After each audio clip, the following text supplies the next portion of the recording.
Honorable Matthew Opoku-Prempeh. So he's going to do a brief remark. When he's done with that, I will sit down with him. Oh, he wants to sit also. Okay, he started sitting already. So let me give it to him. Thank you. I do acknowledge that we were invited here by CBOD. So I do understand that most of the questions might come in that area. We are very well prepared. And I do also say that we have MP here, which largely deals with CBOD as the regulator, to take up the questions, because the meeting was supposed to start at 10. Some of us were slightly before time, but it took such a long time, and our day is already gone before we even started. So if you see me upset, I think I have even better people here to take up the questions. And then we hope that we can meet periodically, not at election time. I mean, well, periodically before elections, so that we could sort some of these policy incongruence out before. Thank you. Right, thank you, Mr. Minister. No, you're not Minister. No, I'm not. Yeah, thank you very much, running mate to the NPP flag bearer, Dr. Matthew Opoku-Prempeh. So he's going to be with us for some time, and then he will walk out because he's got other pressing engagements to attend to this morning. I would like to start off with engagement, and then I will invite other key stakeholders to join us in this discussion. Thank you, Mr. Opoku-Prempeh, for your time, and it's exciting. Mr. Prempeh. Mr. Prempeh. Mr. Prempeh, thank you very much for your time. NAPO is fine. Okay, NAPO. Thank you very much, NAPO, for your time. Let's start off with the Gold for Oil program, which has been a major topical discussion on the lips of most people. To start off, has the Gold for Oil program achieved its objective of stabilizing the Ghana cedi? And what do you consider to be its major setbacks? Thank you. I don't think I recall, or it's not to be the case that we said the Gold for Oil is going to stabilize the cedi. I don't know. That was not the purpose. Well, I do recall the Vice President, I think at the mid-press series when he met the press, said that back for the Gold for Oil program, the economy would have been worsened in terms of its depreciation, additionally against the major trading currencies. Yes, but that's the two statements are not the same. What the Gold for Oil, the purpose for the Gold for Oil program was to, one, ensure security of supply, and two, to ensure that the price increasing daily will be minimized as much as possible. And three, the reason for the increment in price was basically unavailability or scarcity of dollar. But the dollar was already, the central bank had already informed Ghanaians that by the end of 2022, if it continues the way it is going to continue, the dollar is going to be used to pay for our foreign imports the way it was going. We would have a $0 reserve by the end of December. Knowing that petroleum imports constitute a recurring sizable consumption of our dollar, if the dollar was not there, imagine what would have happened at the end of 2022. If you go through CBOD's letter of the issues they're raising, you find out that it's still today a critical thing, supply of dollar to meet their import requirements. And so if it's still there today, and I know it's there today, then if something had not been achieved or done by 2022, probably the country would have collapsed. So what would you say are the significant contributions of the Gold for Oil program? I started by saying the intention or the intent and what it has achieved was to, one, ensure that we could pay for our petroleum imports without overburdening the central bank, which is the provider of foreign 2, to ensure security of supply in the same time. And 3, to reduce the level of rise of the price of fuel at the pump. Because the price of the fuel at the pump reflects a lot of things. One is foreign exchange, and the cost of acquisition of foreign exchange. At the time, the importer used the foreign exchange to pay for the foreign exchange. The cost of the fuel is one. It's a sizable one. So as a policy maker, you think if he brings in 1 million barrels or 1 million tons of liquid fuel, 1st March, and he needs to pay for that fuel, and it costs, let's say, $100 per a ton, and he needs to pay $100 million to his creditor at the end of, say, June, give or take 3 months LC. The importer's first focus is the price he's selling till he has to pay. Right? He's not going to sell all the fuel, or the liquid fuel, 1st of March. He's brought it in, but the cost of that fuel starts taking from 1st of March when he has received it. He's been giving, say, 60 days or 90 days to pay. But at the end of the period, the grace period, I would say, for him to pay, he has to pay for the 100 million plus costs of acquiring that 100 million. So the petroleum price, the export price, or the filling station price, not to be displayed, should be an amount of money that he would recover both his import cost, his profit margin, and servicing of that credit. So, my final follow-up before I open the doors to the general public, the opposition and other key stakeholders have argued about the implementation of this Gold for Oil program. They talk about the opacity of it, that it is not open, we don't know how much this gold has been bought for, where they are getting it from. You don't think that there's more the public should know about this? I'm not sure.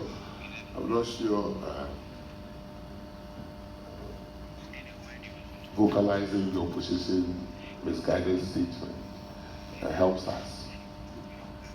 Nobody in the ministry or CBOD or the energy sector buys gold in this country. The only entities that buy gold is PMC and Bank of Ghana. Even the Bank of Ghana buys local gold through PMC, which was established years back, which has been the ability to buy gold. Right? So, Bank of Ghana makes available CDs for PMC to buy gold. And all Bank of Ghana does is that when you go to Bank of Ghana and say, I brought in petroleum products on 1st of March, I'm due to pay end of April, and I brought in 1 million tons or 1 million barrels or whatever, and I have to pay $100 million plus my cost of financing and things. So I need $110 million at the end of April. Bank of Ghana necessarily must make $110 million for you to pay. Right? How Bank of Ghana does it really has never been the concern of CBOD. What CBOD Dr. needs, Patrick, is that true? let me finish. What CBOD needs is that the $100 million or $110 million they need is paid. CBOD has never gone to any bank or Bank of Ghana to ask that question since we started in early 2003 or 2005. How do the banks get the money? It's not an issue for CBOD. It is not an issue for any operator. The operator's issue is that I need dollars at this time, and it must be made available. So the behind how the operator is getting the dollar has never been an issue for CBOD. And it should not be an issue. And it is not an issue for CBOD. It is an issue for political party A or B, which I can deal with them at the appropriate forum. But for CBOD, I'm sure I can speak for everybody here. if you bring your product in today and you go to your bank or you go to the Bank of Ghana, you need $100 million and it's given to you. I'm not sure anybody here will question, how did you get $100 million for me? Because before we started the boat for oil, it's CBOD that approached the ministry that they are having a difficulty with getting dollar from their banks. And these are commercial banks that were servicing CBOD. And through working with them, we approached Bank of Ghana to open an auction line, foreign auction line, dollar auction line, so that some of their members would participate and get dollar directly from Bank of Ghana or through their banks, through supply. So I can say without equivocating that CBOD's job has been, and rightly so, to find dollar for their members who have imported products. All right, thank you. Just remind you that this program is streaming live on our Facebook page. That's CBOD Ghana. You're welcome to follow us on that page, CBOD Ghana. You're also welcome to register with us on this program. I'd like to give the floor to any of you here who would like to say a thing or two. Do we have the microphones being passed around? Well, great. We've got two microphones, one to my left, the other to my right. Just put up your hand and then I will acknowledge you. Kindly mention your name and let us know which organization you're representing this morning. Thank you. Dr. Gabriel Kumi, you want to speak? You don't want to speak? Okay. Yeah, there's a hand up there. Duncan says he's going to start attacking the minister.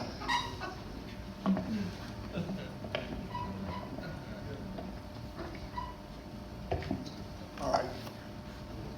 Thank you very much, Honorable NAPO. I'm James McKeon from UPSA, and I would like to ask a very simple question. But first of all, thank you very much, you and your administration. Our very Honorable Dr. Baumia doing a very great job together with our old man, Nana.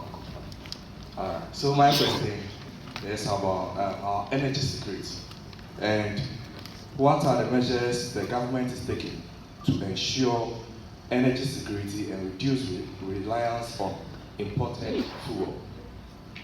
That's my question for you this morning. Okay, let me first bring down the question. The issue is energy security. As far as the average Ghanaian is concerned, he wants to wake up, switch on the light and it should be on, go to the fuel station and want petrol and have it. The second point is that at what cost does he can afford to bear those two services? And the first one is the reliability or security of supply.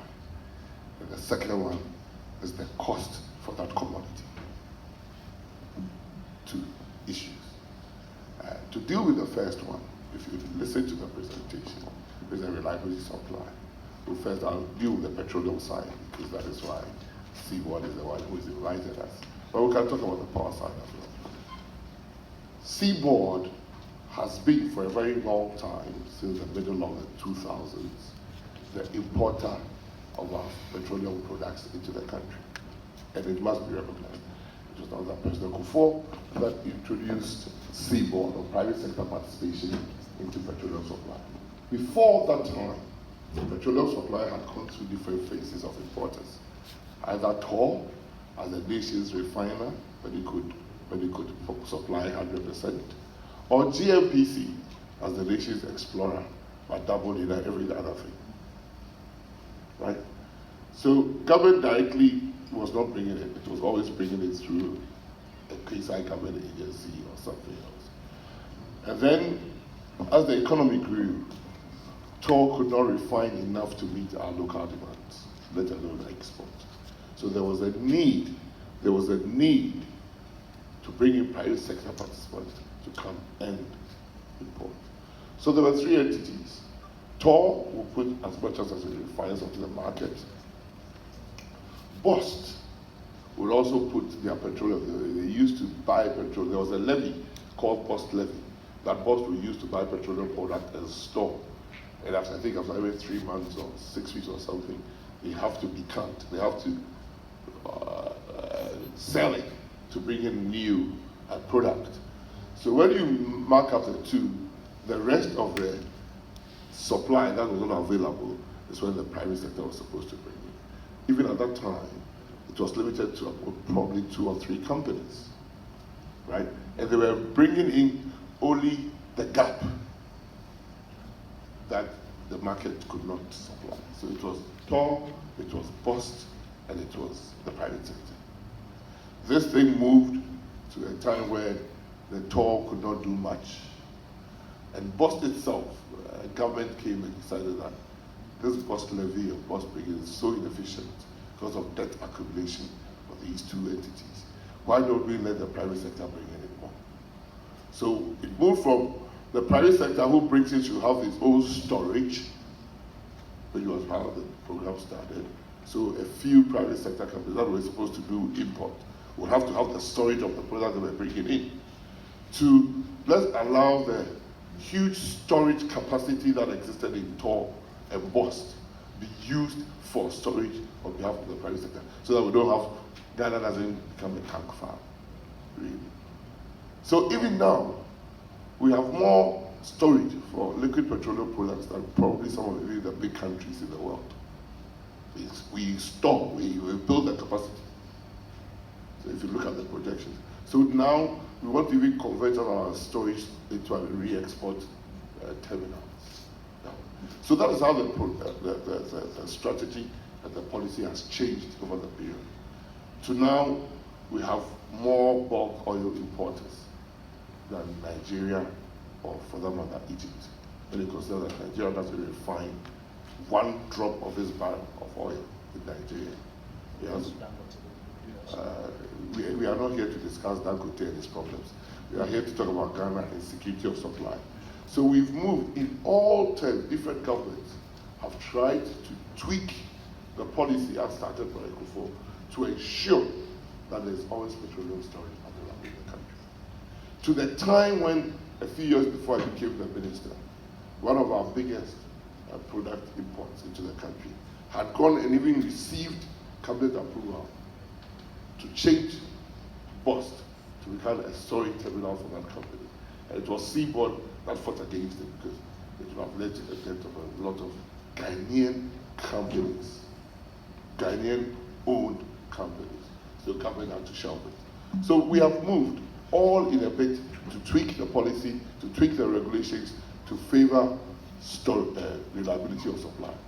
So when CBOD approached us, that their own members were failing on their own agreements because of the dollar situation, because the importers, the big IOCs were not supplying, because it was becoming highly dangerous, and debts were accumulating, and so there are a sizable amount of debt overhang in the CBOD area because of oil that has been supplied, and because of the CD dollar exchange rate, the difficulty in which the CBOD members get their dollar and get adequate dollar to pay for their imports. It became a problem.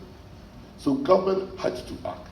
And I do concede that when government is acting, government can only act through policy and regulation. The only tool for any government to act is through policy changes. So we have to sit down and figure out what is the larger damage to the larger economy or to a few individuals. So admittedly, 1 or 2 people may have been hurt by gold for oil, but the country was saved. That is why. So you do admit that? There's no single policy that they would not leave somebody that is hurt. And there's no single policy of any government that say 100% positive side. I'm saying, as a government, you have to balance and see that would you want to see queues in the country? Or do you want to see petroleum price hit 100 cities per liter or a gallon before you act? No. That is why in December 2022, the petroleum price was around 22 cities. Like, fast forward, October 2024, it was around 13 cities, 14 cities. It's never happened on prices in this country with any other product ever. That is why the Chief Cabinet Statistician said that if we could have a a replica of gold for oil in other sectors of the economy. It's the single stabilizer of the city that he has ever seen. Why? Because, like I said, for the importer, if he has to get a CD dollar on the black market or in the bank, he will go there to pay for his goods that he has bought. You, the manager of your economy, should ensure that that process does not lead to the detriment of your economy, because or else you move yourself into a very vicious cycle.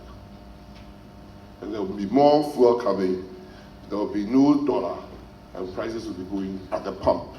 Not because they want to do that, but because they have to pay for the product that they've brought.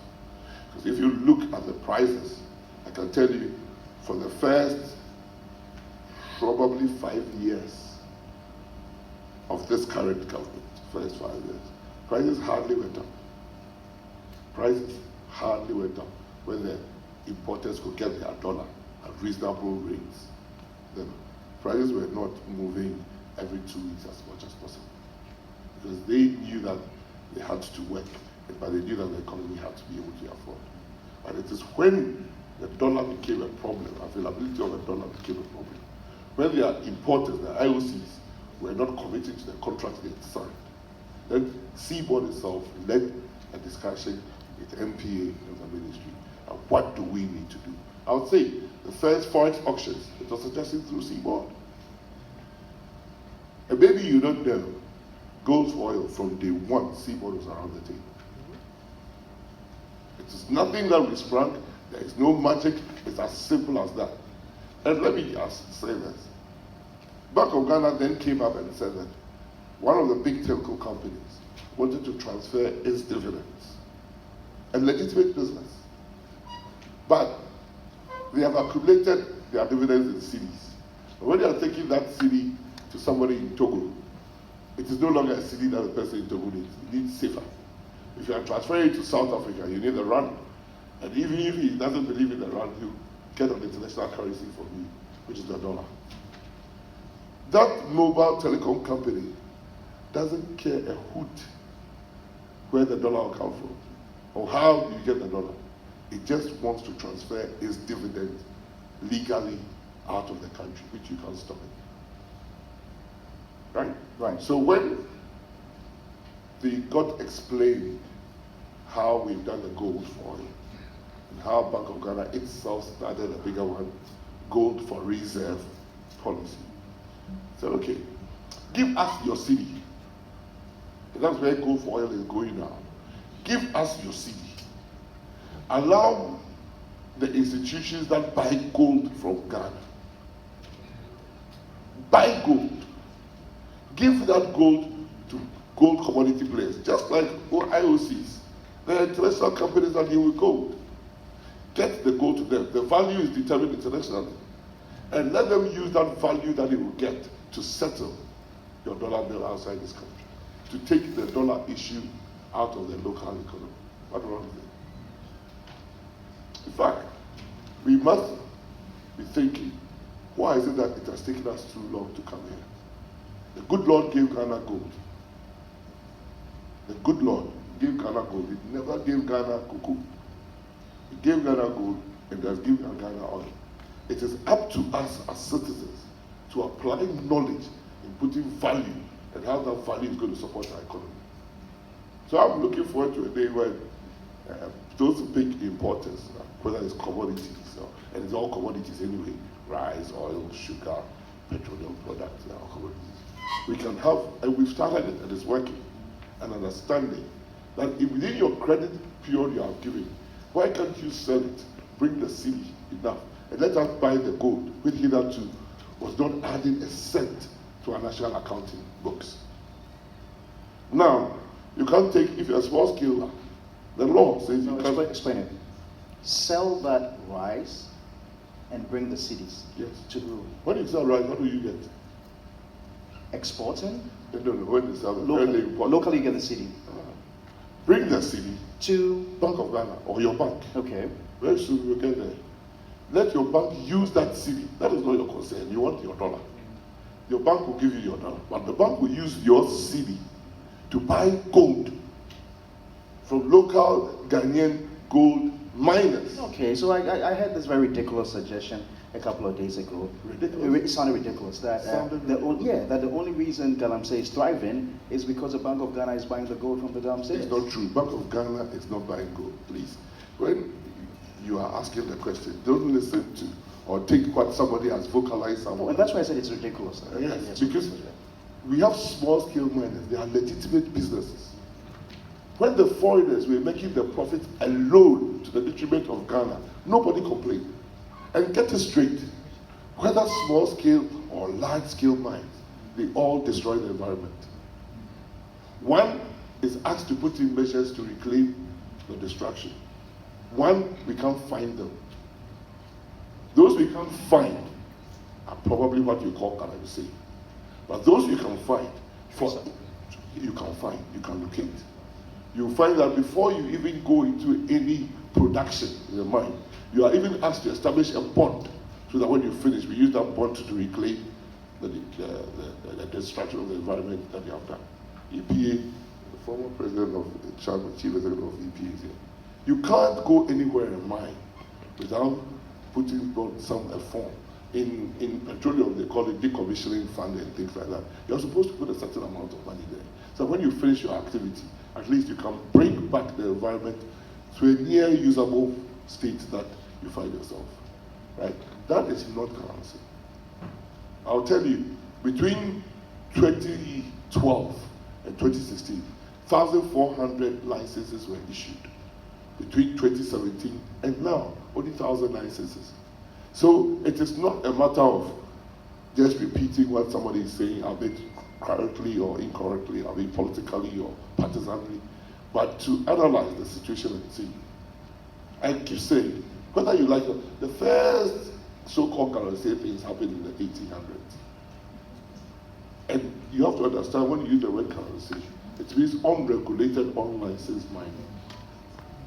So you can have a large-scale so-called company coming in to get prospecting license. And if you don't monitor and follow, and the person starts doing mining activities, it's going to say it's illegal. So get the technology right, get the operation of that industry right.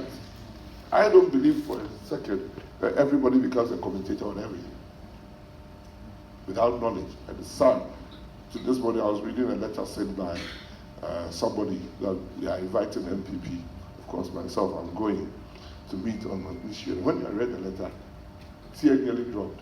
So how can such an educated person write such a letter with so much inaccuracies? And the accuracies that are being said by somebody seeking political office.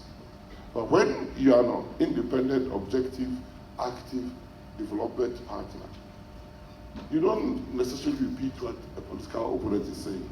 You repeat your problems that you are having that you want it to be addressed. And that's why I decided to come here today. And we thank you for that. We thank you. I don't know if there are any follow-up questions to... No, and the second bit of his question was cost. Right. After you've assured the importer that when he brings in the product, he will get his money. Then you have to work with the importer such that gaps in the cost of acquisition of money do not become a burden itself. So CBOD came to us and said, okay, we will submit all our contracts that we have through MPA. And MPA will validate them and bring them to Bank of Ghana. The banks will also bring the demands that they are having. Because we also realize that because there are many CBOD members, right? One member may have 5 or 6 banks or 3 banks.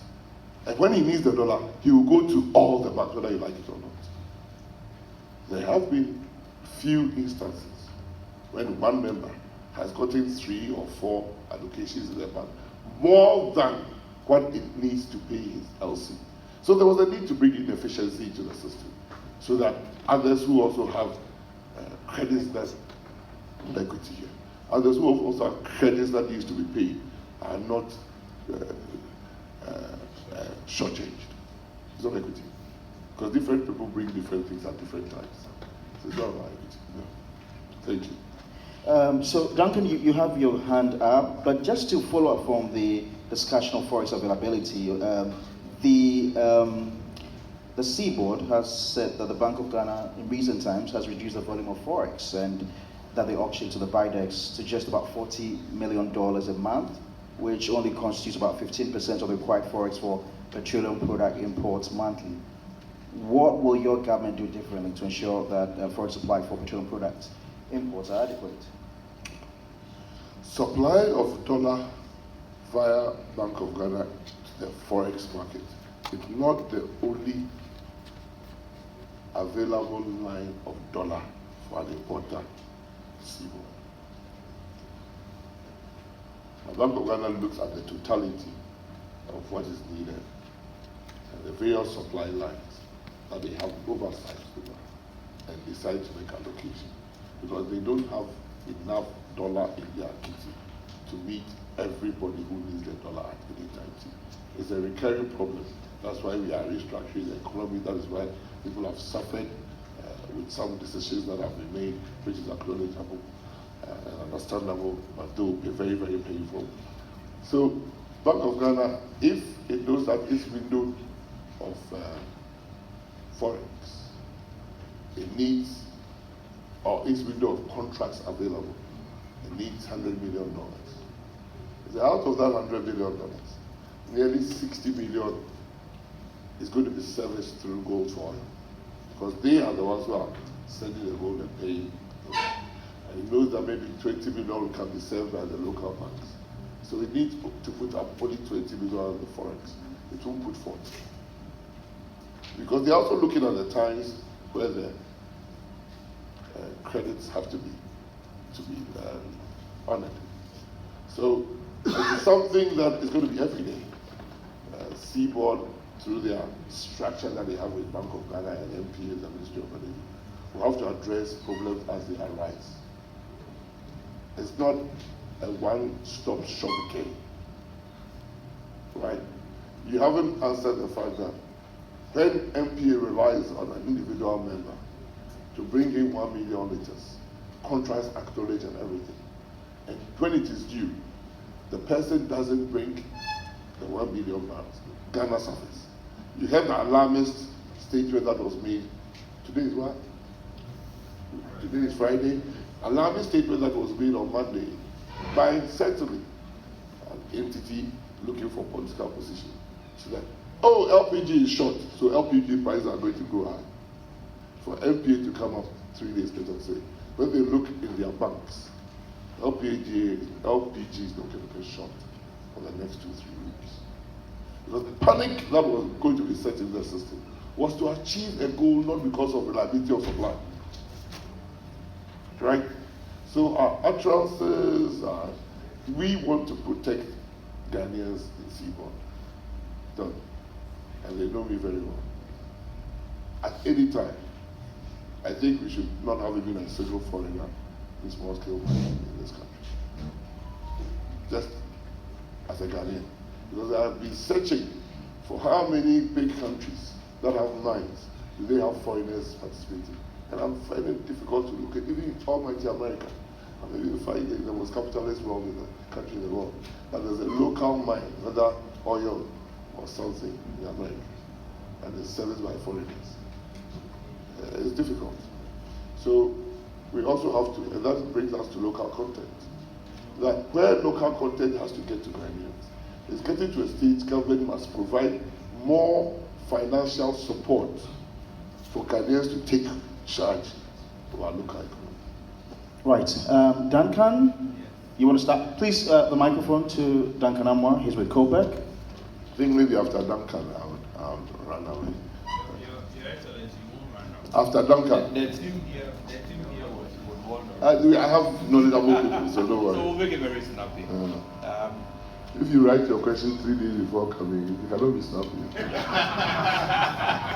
Fortunately, this is not even written. It's not written. Yes. And you are reading. It's online. Your Future Excellency, of course, a long-standing friend of mine. On a particular date on Ghana Web, the governor of the Bank of Ghana, after a reported 2 billion loss from the Gold for Oil program, is on record to have said, the governor of Bank of Ghana, Dr. Ernest Addison, said the Gold for Oil policy was a crisis management policy. We came in at the time in 2022 when the currency was depreciating very sharp, and then prices at the pumps became unbearable. It's a fact. So as things normalize, the rationale for these interventions may not be as strong as they were when we were in the middle of the crisis. So this is why we may have to get out of that operation. That is the governor of Bank of Ghana suggesting that they may want to halt the Gold for Oil financing. Like I had indicated, some reported loss was reported to have been occasioned. Your Excellency, one of the most difficult things for us as industry watchers to accept for the lack of forex for CBOD and other IoTs is the rationale for the Bank of Ghana stopping the commercial banks from importing dollar. That has never made, I must say, any reasonable sense to some of us. You don't mint or produce the dollar. You have commercial banks that hitherto could bring in dollar. I mean, if the South African bank. Duncan, Your Excellency, if I'm not catering your question, but everybody hears you dialoguing with Bank of Ghana. I cannot speak for Bank of Ghana. I do not represent Bank of Ghana. And me, a new contributor to making Bank of Ghana an independent authority of its own. They speak as they want, they do as they like. So government may decide to go in to make a policy amendment to their laws or something. Yes, I may appreciate I am minded. If I and so if you ask your question, because I said I've had President time. I am minded also by the fact that probably by January you could be the head of the economic management team. So Bank of Ghana. Thank God for that. Yes. But still the question. So Bank of Ghana, whether you like or not, would have to sit with you. And one of the things that I'm pointing out, my friend and Your Excellency, is that that policy by Bank of Ghana would probably be one of the undoings of why we saw fuel at 22. And I'll appreciate if we can together dialogue with Bank of Ghana, where Bank of Ghana is available with data, so that we can make amendments. And between me and you, I think I'm the most privileged minister that you never harass out of office. Because of course, because we are brothers. Yeah. Yes. You came to office with all your viewpoints, and we solved some we could never solve. But that is life anyway. I agree. So I agree with you totally. That maybe at another platform we may discuss. But then again, that is a very interesting point. Yes, Gold for Oil, and then the implementation for some of us. Why we, on a good number of occasions, objected to it. You sit with the oil marketing companies. They have a credit line with their suppliers. We introduce a policy intervention to say that we are going to make the product available. Forex has been catered for because of the gold exchange program. But then, boss says that if I'm serving the gold for oil to you, you must pay me cash. So there's a market distortion from the supplier who is now giving to the OMC on credit lines for 90 days. And then that supplier now sees the same partner that I'm supplying to that I've given a credit line to pay me in 90 days. Now, forking out cash, not, I don't know which other word with that. Now okay, on that forking out cash note, I will take the microphone from you. Paying up cash for gold, for oil, I mean cargo or consignment. When that happens, the IoT that is supplying on credit would now have an issue with whether they should continue supplying so that you sell their product to pay cash for what. All right, Duncan, thank you. I think the question is well noted by the minister. Because he's hard pressed for time. We're going to make it very snappy. I see Nana Moisi We'll- wants to ask a we'll- question. we'll catch So you Nana will again, make it don't worry. short, and then Mr. Kumi will also make it short, because I consider that you have major key stakeholders in the industry, and the minister will have to listen to you before he leaves. Thank you very much, Bakwesi, and good morning or afternoon, dear ones, to Honorable NAPO. Good morning. I think this morning you brought forward some clarification that the Gold for Oil program was supposed to ensure consistency of supply of fuel in the market. Then at one point in your presentation, you did also mention that it's also meant to reduce the increases in fuel prices. That's good. You mentioned 22 cedis per liter for fuel when Gold for Oil program started. I'm not sure that's what you meant, because that was somewhere in 2022. Gold for Oil program started in March 2023, actualized.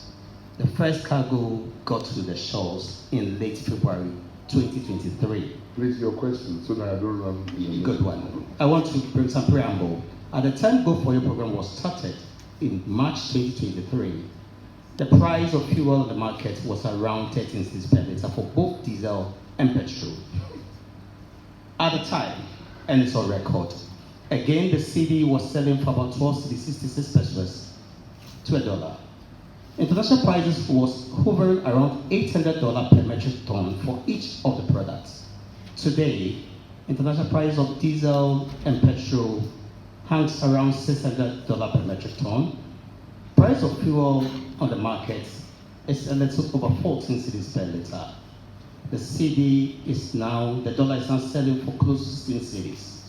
I want to find the minister, ask the minister, does he think that's good for The running mate. Hey, sorry. The running I've made that mistake a million times today. Don't repeat again, I will never repeat again. Our running mate, I want to ask him, does he believe that Go For Oil program has been able to reduce fuel price in the market? Thank you, Nana. Gabriel, make it snappy for me. Yes, this is a very snappy one because I know running easy. In P, they say a penny mirror. And then you made mention of LPG. Yeah, So it was a strange way to me. Yes, but I wasn't going to talk, but I need to talk because of the bullet that came. It's not paid for you. Okay. Are you the one that issued the statement? Yes. That LPG price is going to increase? Yes. Because there was a shortage of LPG? No, that's not what we said. It wasn't because of shortage of LPG. Oh. It was because the next window prices are going to go up. Very alarming. Mr. Running Mate, I think you are very much aware that for the past 1 month, Atwabo has not been running. We are not getting LPG from Atwabo. All the trucks we sent to Atwabo for the past 3 weeks are stopped there, packed there. That means that there was a lot of pressure on the imports in Tema. Somewhere last week, about 10,000 metric tons came in. As we speak now, I don't know what the stock in the books are, but we speaking to the BECs that deals in this product. Fuel trade is not serving because they are run out of stock. Matrix gas is not serving, they've run out of stock. The only places that have LPG at one refinery, that as at this morning, from our checks, is having about 3,000 metric tons. We have Safe Petroleum having some stock, and Safe Petroleum and Blue Ocean are having about 4,000 as at yesterday when we checked. That will mean we have about 7,000 metric tons of LPG in the system as we speak. We don't know when Atwabo is going to work. Our next cargo is going to come in around 25th, 28th of this month. That will mean that cargo will be for next month. Between now and the end of the month, we have about 18 or 19 more days to go. Our daily consumption as a nation is 1,000 metric tons. So that will mean that if Atwabo don't come on stream, it will mean we need about 20,000 metric tons to take us to the end of the month. Our checks indicate that we have about 7,000 as of yesterday. See, my brother, Yes. you've spoken for 10 minutes. You haven't asked your question. Yes, And that sounds alarmist too. in fact, mine was more or I'm getting less. confused. Mine was more or less Explain a position of a clarification. statement or I don't know. Just a clarification of the statement. I'm just saying that when you listen to yourself carefully, there are like lots of if. If our trouble starts producing today, all the genesis of the problem that you put out doesn't exist again. That's what you just said. That's if. And I'm saying that is what he You also said if. No, I'm saying Yeah. he said if. Okay. And he doesn't know when that trouble is coming. He doesn't know when that trouble is coming. And he doesn't know when that trouble is coming up. I'm saying that at that point in time, T, you are not my brother. You are not my counterpart in another political party to generate fear and panic. You have, I'm telling you. Mr. Minister, it's not based on projections. I'm coming. Right, well, you don't want me to answer. You said LPG prices are going to go up. That's the statement that came in the next window because there are shortages. No, based on his projection. Based upon your projections, there are shortages. No. We did not link the price increase. So why was it going to go up? Every 2 weeks, price either goes up or stays the same. Or comes down. Or comes down. So why didn't you say in 2 weeks time price will come down? But the figures are there. So please, you have done nothing wrong. I'm just saying that you have done nothing wrong. You concede a point that in the next 2 weeks price may come down, or price may go up, or price may stay the same, depending upon all the factors you put in. Equal. And your major factor now for saying price will go up was the fact that our storage was 7,000. And we need 1,000 per day. You just explained 10 minutes. And the trouble is not. And the trouble is not functioning. That's the 3 ifs he gave. Sage has 4,000, Tor has 3,000, 7,000. Our trouble 0. The next cargo is coming 25th. That means we need 1,000 a day. 19 days. We need 19,000, and we have only 7,000. What is the lie I've stated? That's what he said. Based upon that, the price is going to go up by the next window. Based upon that, the price is going to go up by the next window. That's where the problem is. Prices goes up every 2 weeks. Or come down. Or come down. So you can't. But we have the figures to prove. We have the international price has gone up. Please. You've had your chance.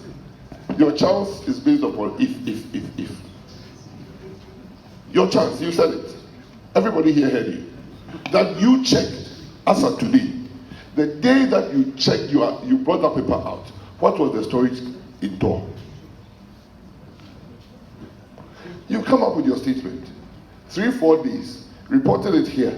You said Tor today, this morning. When you made the statement, what was the capacity in Tor at that time? By that time, I think they were having about 10,000. That was when the cargo had just come. But for the past 4 days, we've loaded a lot out of it. That's what I'm saying. Why I'm saying my brother, today. do you want me to explain or you want me to hear only what you say? I'm free for both. Please explain, Mr. Rodney. I'm saying that his conjecture of price increases doesn't hold because he in one breath says the price can remain the same, can go down or go up depending upon certain factors. Those factors are what you have in storage, what is coming, or what you need, and what is coming. You have to balance, right?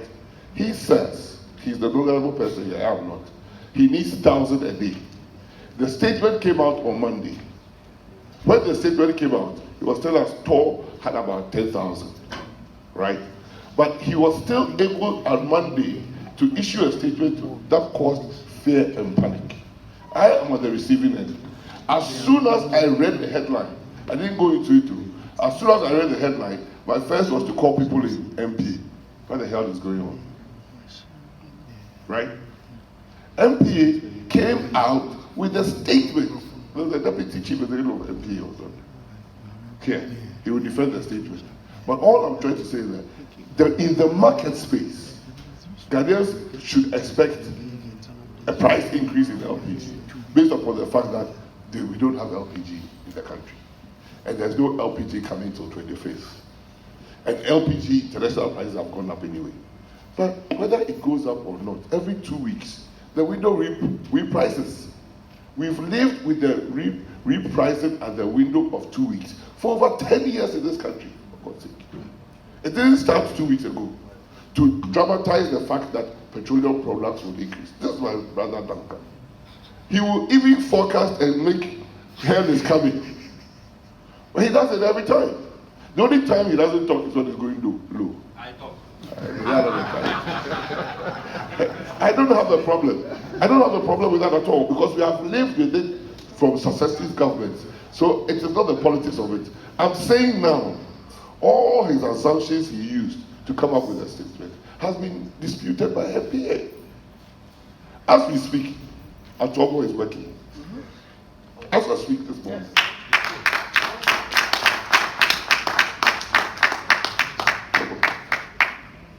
Gas is flowing. Because what he's saying is true. When Atobo was not working, even generation of electricity in the middle belt was curtailed because there was not enough gas. But Atobo has started working. And the only thing I was saying that in his position, he has MPA to dialogue with before he comes out. It's not a pricing issue. It's the community availability issue. Yes, availability. So that's why I'm saying that to the average person, LPG will be costly because they need it to the average person. And that is why I said fear and panic. Because even me, as a former Minister of Energy, I was caught up. So I was calling Perry to find out that, I didn't offer money. Is it because of CRM, LPG distributors issue that's going to cause a shortage or what? So I don't have a problem. I'm just saying that if you are here and you heard that message and it didn't send fear, then I doubt whether you even read it, saw the message. But if you did it and you depend upon gas to do your work, commercial or not, you might rush to go and buy more gas in the next filling station that you have. Thanks for the clarification. Did you mind talking on the CRM thing that you just mentioned? Talk about the CRM issue, cylinder recirculation model, the challenges that they are having with the implementation, the fact that there's fear that local people could lose or be priced out of their business? It is not true that any local business will be priced out of business. And I'm not talking as a politician. I'm talking as a policymaker at that time. That CRM never started with Nana Addo Dankwa Akufo-Addo. I hope people will take policies out of this once and for all. I've had energy NGOs, CSOs coming to my office and blasting me for not sticking up to CRM. It started under President Mahama. It is a good policy. In the neighborhood, most of the countries are doing it. In fact, Ghana probably in the West African neighborhood is probably the only country left who is not doing CRM. So I stand to be corrected. But yes, like I said, there's no single policy that you do without some people getting hurt.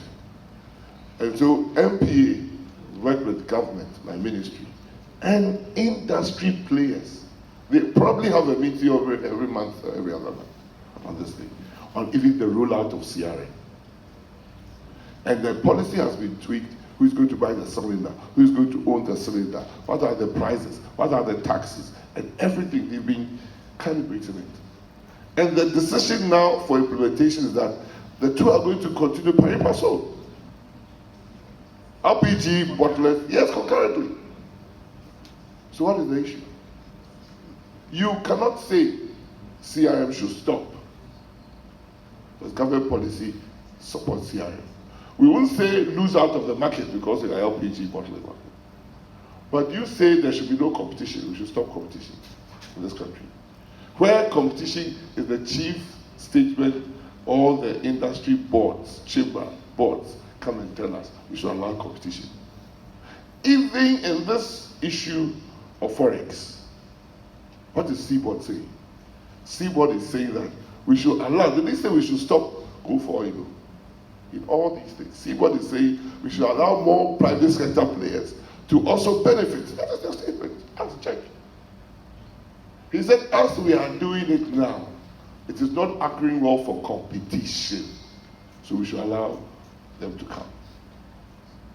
And I'm saying that if I'm allowed, I can show CBOD that as of now, the policy has been tweaked to allow private sector participants to also participate. MIF is engaging other private sector BODs or BIDEX, they call it now, to bring in products where MIF is going to give them gold. Pure private sector business. Pure private sector business. So policy is the only tool available to a government to change. And if you do the policy conundrum, you realize that you might start something and realize and do a gap analysis and realize that this, if I tweak it this way, it makes it better. If I tweak it this way, if I change the whole policy in a certain direction, it's better.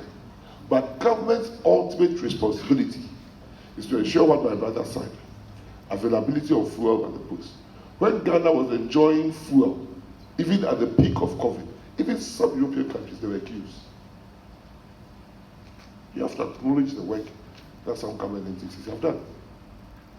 When there were blackouts in even some parts of the world which are seen to be advanced, Ghana, we never had that. So let us not be promoters and chief vocalists for gloom, gloom, gloom, gloom, because Ghana is the only place we have.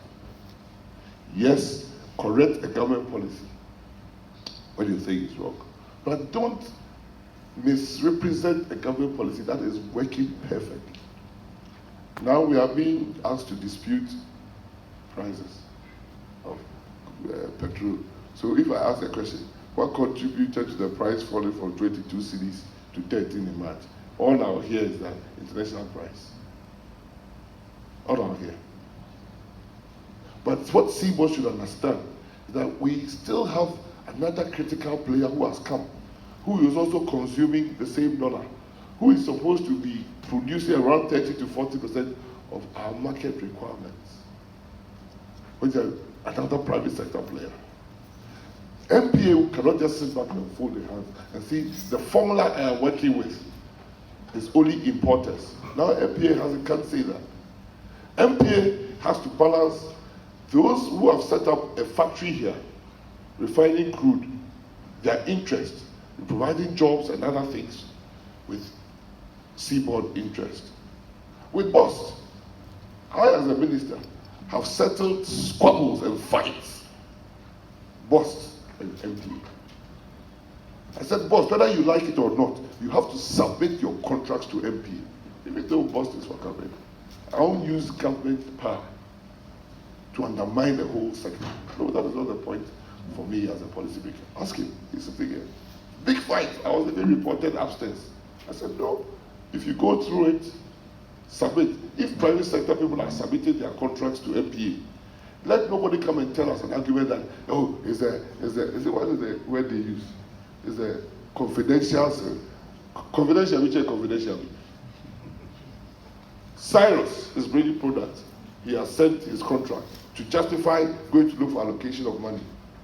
Why should BOST tell me that they will submit their contract? That is why CBOD thinks that there has been a bit of non-transparent dealings. This non-transparent doesn't mean somebody has put money in his pocket too. It means government is favoring this entity probably unfairly against the private sector, which as a policymaker we have to correct. And I can tell you, before I left the ministry, everybody was in line. I'll help you in line. And they said, Kofi Amakoda. I think the minister has shown authority on matters of petroleum. Please, he deserves some round of applause this afternoon. Thank you very much. I said minister again. You see, you've been minister for 8 years. So At least recognize that I want to go up. The man is going up. I want to change our running mate change my name. And potential vice president of the Republic of Ghana. Hopefully, let's see how it goes. Thank you very much. Round of applause one is going for him. Dr. Patrick Ofori, you were supposed to have spoken at the start of this program, and I think I skipped you. Would you want to say a word or two before the minister goes? I would also like to say that I'm really happy that CBOD is probably the first entity that is taking this step. And I would encourage CBOD to open this opportunity even more. And other chambers who need explanation of government policy must be bold to call government to account, or political parties to account. Let nobody go from here with the erroneous impression that one person can, being positive or negative, can decide an outcome of an election. There are a lot of factors, and that is going to happen. And I can assure you that there will be policy continuity after 7 December. Yeah. Foremost, I would like to use this opportunity to also apologize to the running mate, the leader of the MPP delegation that have come here. As at, I think, 9:45, he and his entourage were already seated, and unfortunately, most of our members in the hall were not ready, and it's something that I would sincerely like to apologize. We also would like to use this opportunity to commend the running mate. If for nothing at all, it was under his leadership that we managed that direct link with Bank of Ghana with the forest auction, which more or less became a novelty in that, like the leader said. I also would like to reiterate his support during his time at the ministry, and especially when certain issues about Boss as the sole off-taker also to send you, we approach him. He showed up. When Gold for Oil started, yes, when we heard about the transaction and we went to his office, he was open to us to invite us into the program. When we realized that there were certain elements within the committee wanted to do certain things out of the way that I was also going to even malign us the more, we went to him and he was quick to step in. He's been an active supporter of some of the initiatives that we are pushing for. But like he said, we've had some other aspect of agreement that we're hoping that if God bless their efforts, we can really ensure that the full participation of what we require is forest availability for our members and policies that will ensure that we can also participate and participate well. We've had issues about frequent policy changes and the difference between our foreign entities, especially at the upstream. While they enjoy those stabilization clauses that ensure that government tax regime and policy changes does not affect their fiscal regime, we're hoping that if we are asked to construct tank farms or the biodiesels that he also started the discussion with, we are asked to invest in. At least the local companies that set up will also be protected, that unless maybe we recoup our investment, some of those policy changes should take key consideration in. But once again, we'd like to thank you and your team for making time to join us. I think the dialogue and the discussion will go on even after you leave us. Thank you, my brother, friend CBOD, for inviting me. I found it so important to cut everything and cut. Likewise, I'm meeting other churches and things.